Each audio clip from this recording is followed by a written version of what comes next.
Dear Patriots, before the news starts, please subscribe to our patriotic channel by clicking the subscribe button. Give us a thumbs up to this video. Don't forget to leave your opinion below in the comments section. Share the news on Facebook and Twitter so you friends see it. Thank you. Trump looked into camera seconds ago and said one thing that'll blow up Iran. President Donald Trump just threatened to pull out of the Iran deal. He said that if Congress and the US do not agree to make a new strategy to go after the Islamic Republic.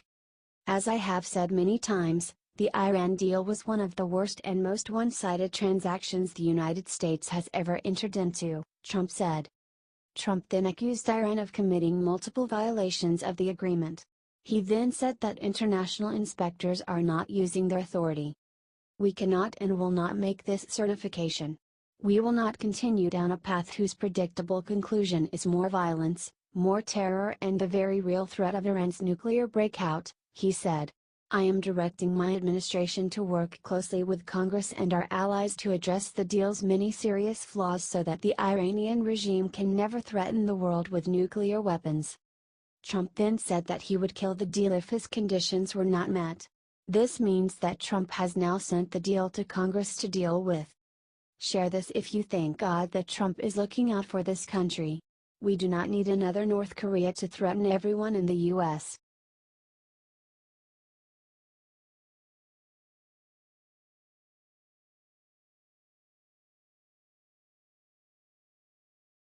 Armed robber waltzes into store. Nobody expected this would happen next, watch.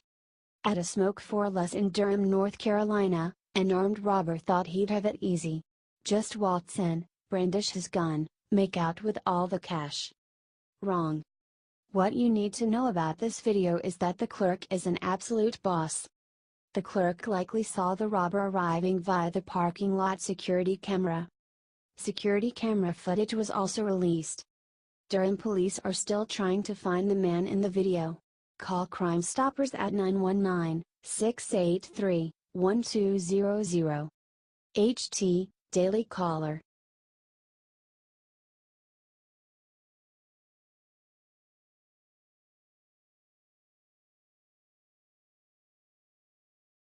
What Hillary Clinton just said about sex assaulter Weinstein will rock the nation, watch.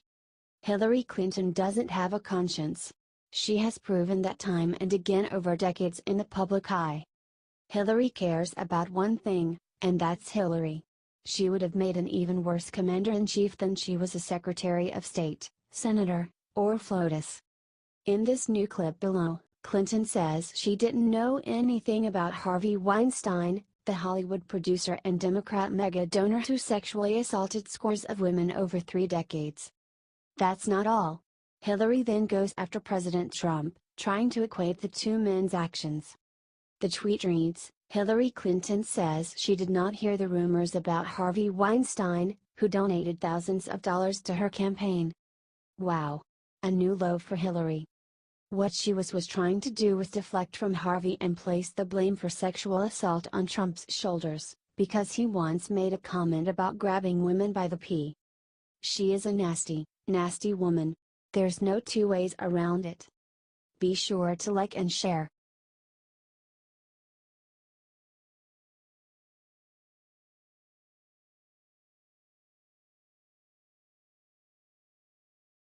Did it again. McCain's latest move against Trump will have him kicked out of Senate. John McCain loathes Donald Trump. The Arizona senator wouldn't even vote for Trump on Election Day last year, deciding to go for fellow never-Trumper Lindsey Graham, the senator from South Carolina. Twice this year alone McCain has backstabbed Americans by killing Obamacare repeals, but he's not done just yet. Now, McCain is looking to halt the president's massive tax cut plan, per Washington Post. Arizona Republican, who is fighting a public battle with brain cancer, will be among his party's most closely watched as the year winds down and the tax debate gears up. Yet over his decades in public life, McCain has traced a zigzagging line on the subject, leaving little clear indication of how he'll approach a potentially decisive vote. A look at the senator's record on taxes shows that 3 things seem most important to him: public debate, some help for the middle class, and not exploding the deficit. On tax policy itself, McCain has proved a moving target. He opposed the 2001 Bush tax cuts, one of only two Republicans to do so, citing what he called the bill's lopsided benefits for the wealthy. "I cannot in good conscience support a tax cut in which so many of the benefits go to the most fortunate among us, at the expense of middle-class Americans who most need tax relief," he said. 2 years later, he was one of only 3 Republicans to vote against the next round of Bush cuts, again citing its skew toward the rich but also the deficit impact of another round of breaks as the country faced mounting war bills. More recently, McCain sounded more like his trust-busting political hero, Teddy Roosevelt, when he confronted Apple's tax-dodging strategies. In a 2013 hearing, he joined with then-Senator Carl Levin, Democrat Michigan, in criticizing Chief Executive Tim Cook. U.S. corporations cannot continue to avoid paying their appropriate share in taxes, McCain told the tech honcho.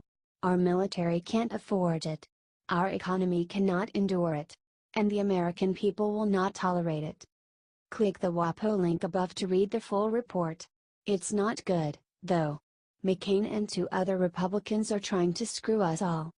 What in the world is John McCain thinking? How can he keep backstabbing President Trump like this? If this by $s you off, comment go away McCain.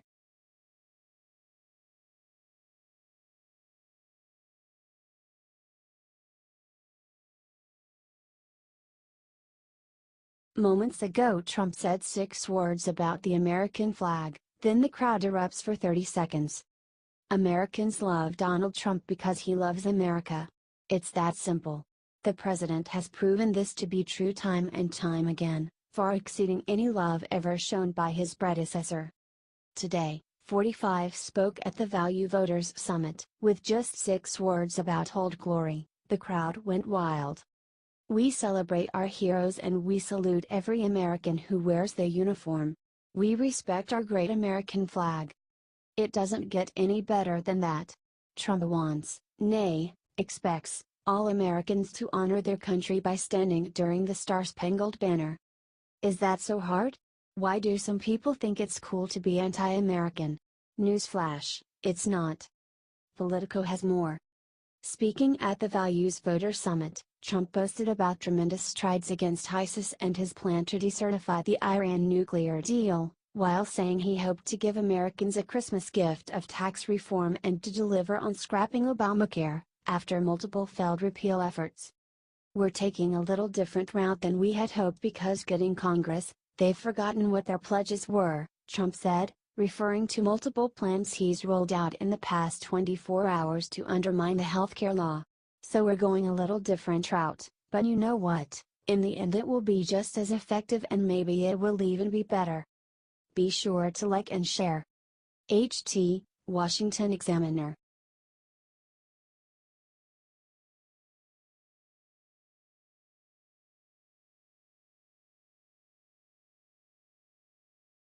Journalists won't sleep tonight when they see what police will require them to do. One Indiana state lawmaker is taking aim at journalists in a powerful way. Representative Jim Lucas is sick and tired of irresponsible journalism and is taking action. He has drafted a bill that would require professional journalists to be fingerprinted and licensed. While he's disgusted with fake news makers, his real point takes aim at gun laws that require fingerprinting and licensing. He said this: "If I was as irresponsible with my handgun as the media has been with their keyboard, I'd probably be in jail. Why wouldn't I push for it?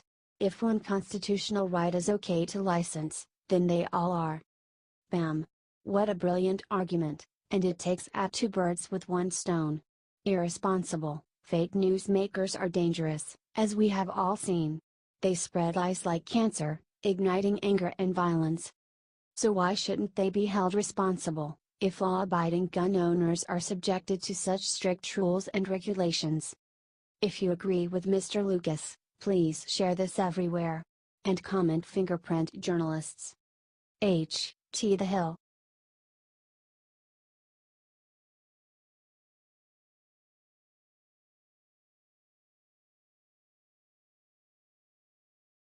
Must-watch insane debate between Carson and Waters proves the worst about Mad Maxine. Representative Maxine Waters, DCA, is a known sufferer of Trump derangement syndrome. The Congresswoman has called for President Trump's impeachment many times and has trashed his cabinet on multiple occasions. Secretary of Housing and Urban Development Ben Carson has frequently been a target of her ire. Earlier this year she vowed to take his ass apart when she had an opportunity to question him in Congress. Carson testified before the House Financial Services Committee on Thursday and the two finally had their debate, if you could call it that. Waters continued to interrupt Carson, putting words in his mouth to try to prove that he was criticizing President Trump. Waters begins by asking Carson if he agrees with President Trump's earlier comments on Twitter suggesting the Puerto Rican government take more responsibility for their disaster relief efforts after Hurricane Maria, saying, "Trump threatened to abandon Puerto Rico's recovery efforts. Do you agree with the president?" Carson replied, and through several interruptions from Waters, said that Puerto Rico was important and should not be abandoned. Waters then said, "Okay. I'm glad to hear you don't agree with the president. Okay, now here's the thing. President Trump never said he would abandon Puerto Rico. He said that we cannot keep FEMA, the military, and the first responders. In PR forever. Does this mean he's abandoning Puerto Rico? No. It means what it says: the personnel for emergency relief cannot stay in Puerto Rico forever, and the island's government needs to start getting things back on track." Maxine Waters already started from a false premise and tried to trip Ben Carson up, interrupting him multiple times so he could never get his point across. This shows poor leadership from Waters and a strong bent for partisanship and dishonesty. Luckily Carson kept his cool and stayed calm the entire time. Think it's time for Mad Maxine to retire? Share it out, Patriots. HT Fox News.